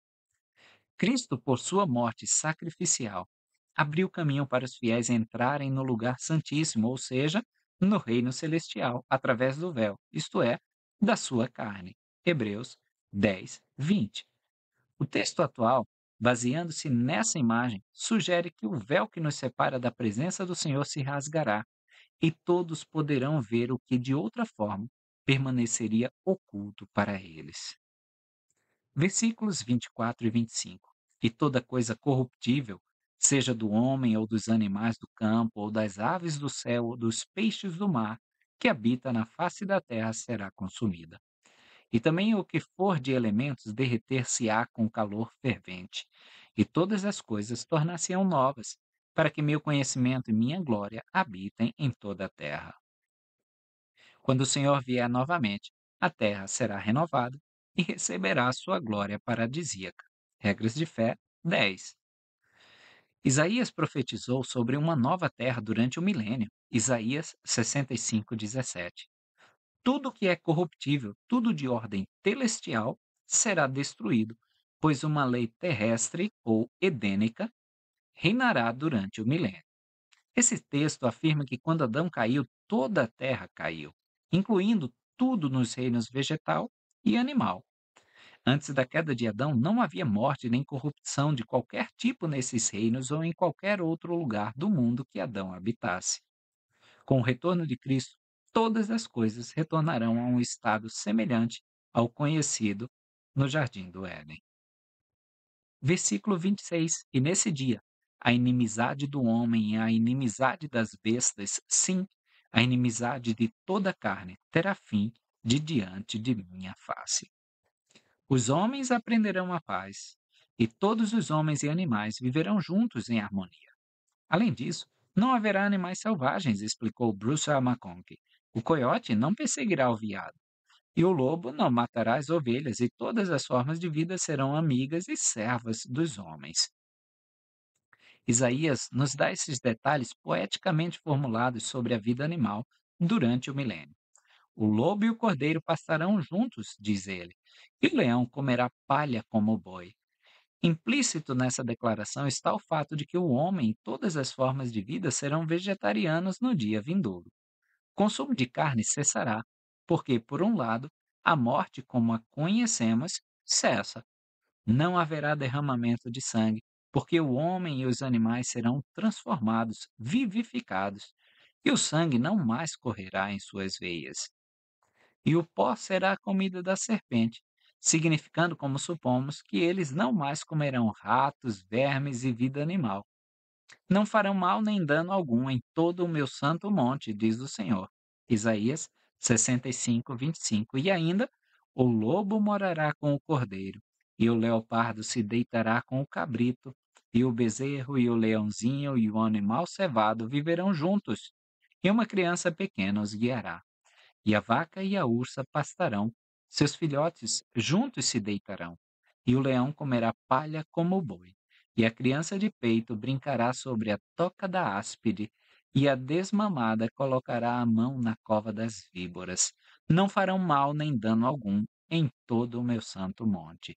Isaías 11, 6 a 9. Versículo 27. E nesse dia, qualquer coisa que o homem pedir, se-lhe-á dada. Podemos cruzar com Isaías 65, 24. Versículo 28. E nesse dia Satanás não terá poder para tentar homem algum. Uma mudança sobrevirá aos habitantes da terra, semelhante à experimentada pelos 3 discípulos nefitas que foram transladados. Por revelação, Mormon aprendeu que houve uma mudança neles, de modo que Satanás não pôde tentá-los, e foram santificados na carne, de modo que se tornaram santos. Terceiro Nef 28, 39. Versículo 29. E não haverá pranto, porque não haverá morte. Aqueles que estiverem na terra durante o milênio serão como os 3 nefitas, pois necessariamente haverá uma transformação em seus corpos, ou então provarão a morte. Portanto, para que não experimentem a morte, haverá uma transformação em seus corpos, para que não sofram dor nem tristeza. Terceiro Nef 28, 37 a 38. Aqueles que viverem durante o milênio viverão em um estado semelhante à transladação. Seus corpos serão transformados para que não estejam sujeitos à doença ou à morte como a conhecemos. Versículo 30.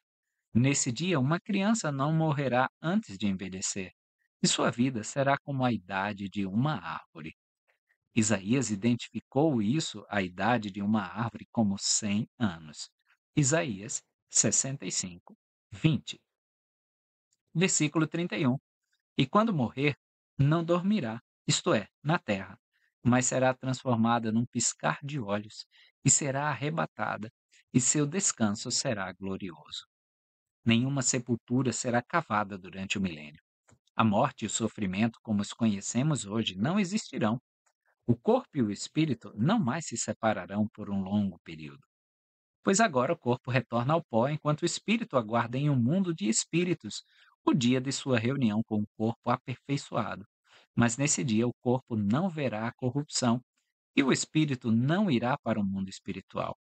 A separação do corpo e do espírito será virtualmente instantânea e sua reunião inseparável. As crianças crescerão até a velhice, os velhos morrerão, mas não dormirão no pó, mas serão transformados num piscar de olhos. Doutrina e Convênios 63:51. O Senhor disse aos 3 nefitas: Não suportareis, não provareis as dores da morte, mas quando eu vier em minha glória, sereis transformados num piscar de olhos, da mortalidade para a imortalidade, e então sereis abençoados no reino de meu Pai. Terceiro Nef 28, 8. Eles serão arrebatados, aqueles que forem transformados num piscar de olhos não permanecerão na terra. O profeta Joseph Smith registrou: Cristo e os santos ressurretos reinarão sobre a terra durante os 1000 anos. Provavelmente não habitarão a terra, mas a visitarão quando quiserem ou quando for necessário governá-la. Algumas pessoas não serão arrebatadas após a morte. Joseph ensinou: haverá homens iníquos na terra durante os 1000 anos.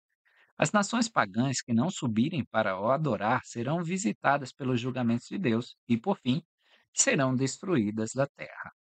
Os iníquos não serão arrebatados para um descanso glorioso.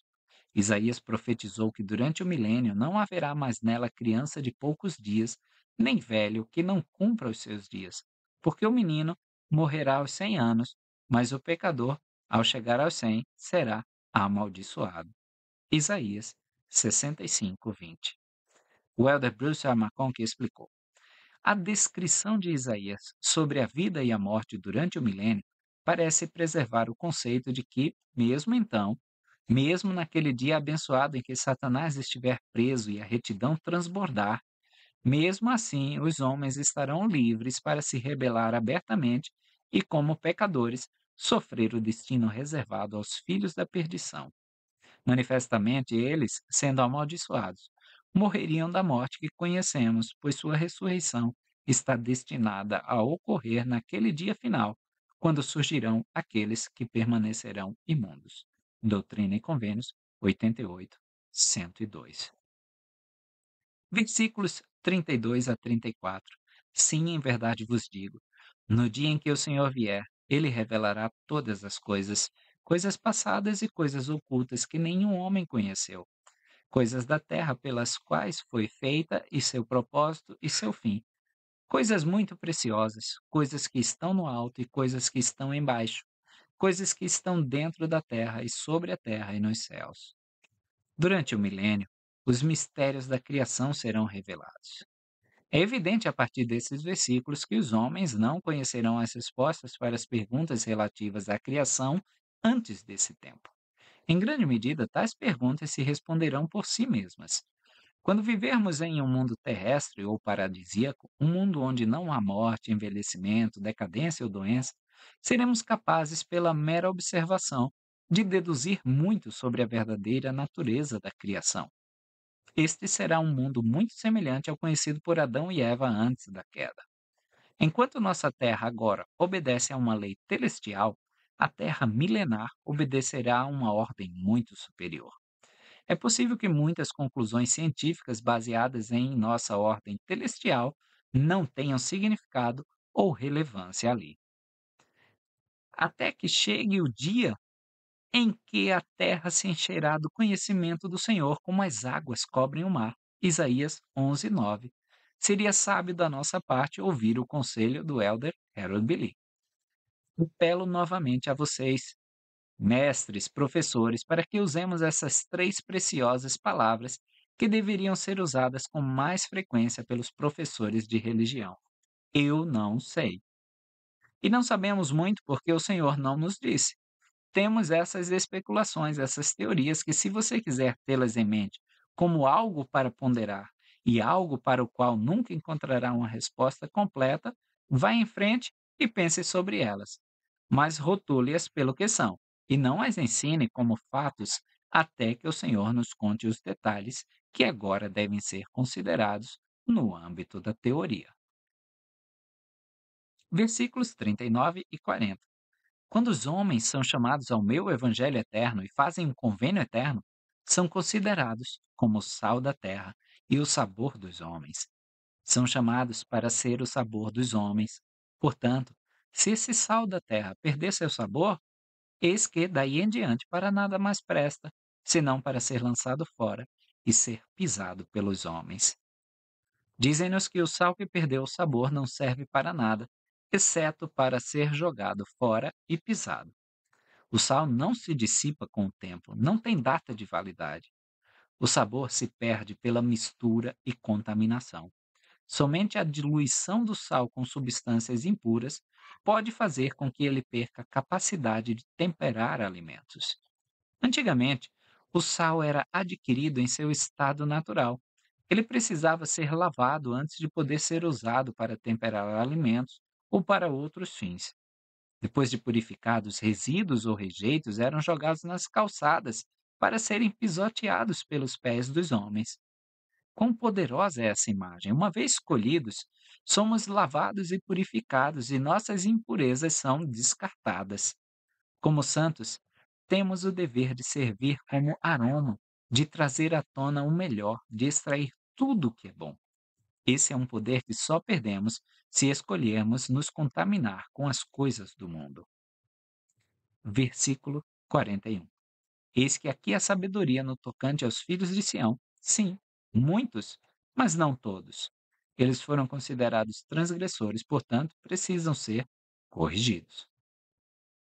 A respeito dos fiéis entre os santos sofredores do Missouri, o profeta escreveu: Quando contemplo todas as coisas que foram manifestadas, estou ciente de que não devo murmurar e não murmuro, apenas no sentido de que aqueles que são inocentes são compelidos a sofrer pelas iniquidades dos culpados.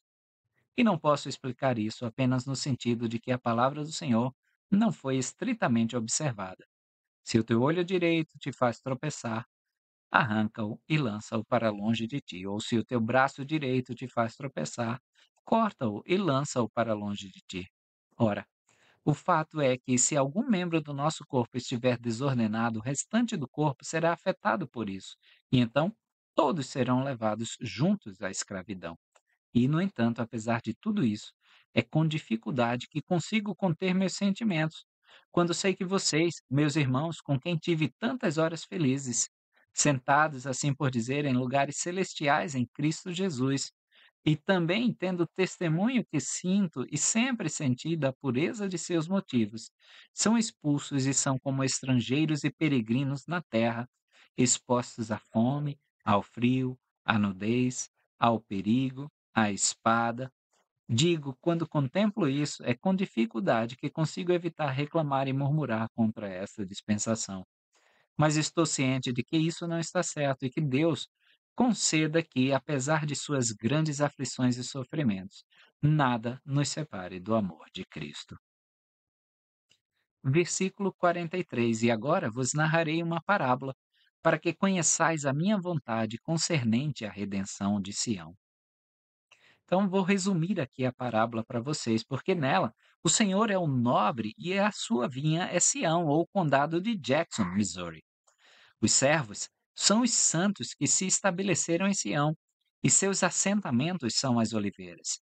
Se tivessem construído a torre, ou o templo, conforme as instruções, ela teria sido uma torre de vigia espiritual. A partir dela, os líderes da igreja poderiam ter visto por revelação os movimentos do inimigo à distância e obtido presciência que teria salvado Sião quando o inimigo atacou. Mas como os santos tinham um espírito de discórdia, não conseguiram construir nem o templo, nem Sião. Enquanto os santos no Missouri procrastinavam, o inimigo veio e os expulsou da terra de sua herança. O Senhor repreendeu os santos, mas ordenou a um de seus servos, Joseph Smith, versículo 55, e Doutrina e Convênios 103, 21, que reunisse a força da minha casa e resgatasse as terras e posses daqueles que haviam sido expulsos de Jackson. 2 meses depois, o Senhor revelou mais instruções sobre esses versículos. Que meu servo Joseph Smith Jr. diga à força de minha casa, meus jovens e os de meia idade, reuni-vos na terra de Sião, na terra que comprei com dinheiro que me foi consagrado. Doutrina e Convênios 103, 22. Uma assembleia de irmãos conhecida como Acampamento de Sião foi instruída a tentar obter terras no Missouri sem usar a força. O acampamento de Sião, se necessário, seria o poder do sacerdócio. A parábola afirma que todas as coisas se cumprirão depois de muitos dias, versículo 62, indicando que um longo período de tempo se passará antes da redenção de Sião. Embora Sião não tenha sido redimida na época do acampamento de Sião, podemos esperar sua redenção no devido tempo do Senhor. Doutrina e Convênios 136, 18. Versículos 63 a 67. Também em verdade vos digo: mostrar-vos-ei o que me é prudente em relação a todas as igrejas, se estiverem dispostas a ser guiadas de uma forma reta e adequada para a sua salvação, para que a obra da reunião de meus santos continue, a fim de que eu os edifique ao meu nome em lugares santos, porque é chegado o tempo da ceifa e minha palavra precisa cumprir-se. Portanto, preciso reunir meu povo segundo a parábola do trigo e do joio, para que o trigo seja recolhido nos celeiros, a fim de possuir a vida eterna e ser coroado de glória celestial quando eu vier no reino de meu Pai, para recompensar cada homem de acordo com suas obras. Enquanto que o joio será atado em feixes e suas amarraduras fortalecidas, para que se queime em fogo inextinguível. Portanto, um mandamento dou a todas as igrejas de que continuem a reunir-se nos lugares que designei. A reunião dos lugares santos ou estacas de Sião é comparada ao trigo reunido em feixes. Depois que o trigo amadurece, ele é reunido e amarrado. Da mesma forma, à medida que o reino ganha força suficiente em todo o mundo, estacas são organizadas. Isso é feito em preparação para a redenção de Sião em Independence, Missouri, e para a queima da terra na segunda vinda. A reunião envolve a participação nas ordenanças de salvação. À medida que a obra do Senhor se espalha pelo mundo, muitas estacas ainda serão organizadas e muitos templos serão construídos, onde os fiéis estarão seguros nos celeiros para possuir a vida eterna, que é o que diz no versículo 65. Versículos 72 a 74. Ora, em verdade vos digo que todas as igrejas juntem todo o seu dinheiro, que estas coisas sejam feitas a seu tempo, mas não às pressas, e preparai todas as coisas com antecedência, e que sejam designados homens honrados, sim, homens prudentes, e enviai-os para comprarem essas terras. E se as igrejas da região leste, quando forem organizadas, derem ouvidos a esse conselho, poderão comprar terras e reunir-se nelas, e desta forma estabelecer Sião. Durante os poucos anos imediatamente posteriores a essa revelação, a não observância do conselho do Senhor nesses versículos levou muitos santos a se reunirem muito rapidamente em Kirtland, Ohio. O grande número de pessoas que se reuniam em Kirtland levou ao aumento dos preços dos imóveis à medida que a demanda por propriedades aumentava. A possibilidade de enriquecer tentava os santos com empreendimentos especulativos em terras. A cobiça entrou na igreja e contagiou membros até mesmo dos quóruns presidentes com seu espírito debilitante. Um cenário semelhante ocorreu no norte do Missouri, resultando em santos sendo duramente testados por oportunidades de buscar riquezas em imóveis. John Whitmer e W. W. Phelps, membros da presidência da igreja em Far West, desviaram fundos da igreja para comprar terras na esperança de lucrar vendendo-as aos santos reunidos. Seus desejos cobiçosos os afastaram da igreja. Ambos foram excomungados. Versículos 77 e 78. De acordo com as leis e a constituição do povo, que permitir fossem estabelecidas e que devem ser mantidas para os direitos e a proteção de toda a carne, segundo princípios justos e santos, para que todo homem haja em doutrina e princípio relativos ao futuro, de acordo com o arbítrio moral que lhe dei, para que todo homem seja responsável por seus próprios pecados no dia do juízo. Um agente moral é alguém que é obrigado a agir moralmente. Agir moralmente é mais do que ser moral. Todas as crianças são seres morais. Elas simplesmente não podem fazer coisas erradas conscientemente. No entanto, elas não são agentes morais, porque não têm o poder de agir ou de mudar seu comportamento com base na compreensão do certo e do errado. Quanto mais maduras as crianças, maior sua capacidade de agir. Elas desenvolvem a capacidade de agir por si mesmas e de fazer suas próprias escolhas. Da mesma forma, à medida que crescemos em inteligência, luz e conhecimento, obediência e fé, nossa capacidade de agir cresce proporcionalmente. Aumentar a fé e o conhecimento das coisas espirituais é aumentar a capacidade de agir. Deus é o exemplo perfeito de um agente moral. Ninguém tem maior poder para agir de maneira responsável e moral do que ele. A salvação só pode ser concedida a agentes morais. Somente agentes morais têm a capacidade de distinguir entre o certo e o errado, e somente eles têm a capacidade de ser justos. Versículo 79. Portanto, não é certo que homem algum seja escravo de outro. O arbítrio, que é o poder de agir por nós mesmos, é, depois da própria vida, o maior presente de Deus. Somente com a liberdade irrestrita de escolha podemos nos tornar como Deus é. A escravidão, em qualquer forma, seja física, mental ou espiritual, é antitética à salvação no reino de Deus. Versículo 80. E com esse propósito, estabelecia a constituição deste país, pelas mãos de homens prudentes que levantei para esse propósito, e redimi a terra pelo derramamento de sangue. Sem liberdade religiosa não há salvação. A guerra no céu se alastrou pelo princípio da livre escolha. Moisés 4, 1 a 3. Governos que restringem a liberdade de escolha de seus cidadãos o fazem sob influência satânica. O Senhor preordenou o estabelecimento de uma nação que concedeu liberdade religiosa nos últimos dias. Ele incitou o coração de Colombo a partir para o mar em uma jornada que trouxe o conhecimento da antiga terra prometida aos europeus. Ele inspirou homens e mulheres a buscarem a liberdade religiosa e plantou em seus corações o desejo de buscar essa liberdade nas Américas. Ele enviou à mortalidade espíritos seletos que ansiavam pela liberdade de consciência para toda a humanidade, para que pudessem exercer sua influência no estabelecimento de leis que garantissem a liberdade a todos os cidadãos. O presidente Asa Taft Benson explicou: antes que o evangelho pudesse novamente brilhar com sua luz resplandecente, a liberdade religiosa e política teve que ser restaurada.